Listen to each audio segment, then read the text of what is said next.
এবার রাফির সঙ্গে সম্পর্ক নিয়ে মুখ খুলেছেন তমা। তমা মির্জার সরাসরি উত্তর সকলকে অবাক করেছে।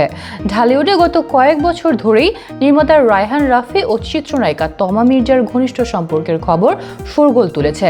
পারিবারিক আয়োজন, বন্ধুদের সঙ্গে ভ্রমণ, এমনকি বিদেশ ভ্রমণ, সবখানেই দুজনকে হাত ধরাধরি করে দেখা যেত। নেটিজেনরা প্রায় নিশ্চিত ছিলেন তাদের বন্ধুত্বের গণ্ডি শুধুই পর্দার মধ্যে সীমাবদ্ধ নয়। সম্প্রতি এক অনুষ্ঠানে সরাসরি প্রশ্ন করা হলে রায়হান রাফির সঙ্গে এখনো তোমার সম্পর্ক আছে, তমা কিছুটা দ্বিধাগ্রস্ত হয়ে পাল্টা প্রশ্ন ছুড়ে দেন, মানে কি বলবো, ট্রু না ফলস বলবো।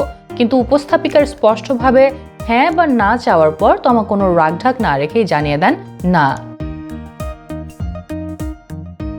তমার এই সোজাসাপটা না কেবল উপস্থাপিকাকেই নয়, ভক্তদেরও বিস্মিত করেছে। কয়েক বছরের ঘনিষ্ঠতা হঠাৎ করে বন্ধুত্বের সীমায় নামায় অনেকে হতবাক। এই পরিস্থিতিতে বন্ধুত্বের ভবিষ্যৎ নিয়ে জানতে চাওয়া হলে তমা কিছুটা নমনীয় হয়ে বলেন আছে, বাট আগের মতো ওভাবে এখন আর কথা হয় না।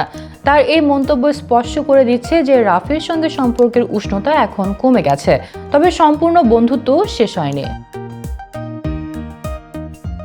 গত কয়েক বছরের ঘনিষ্ঠ সম্পর্কের পরিবর্তনের এই গল্প ঢালিউড ভক্তদের মধ্যে চাঞ্চল্য সৃষ্টি করেছে।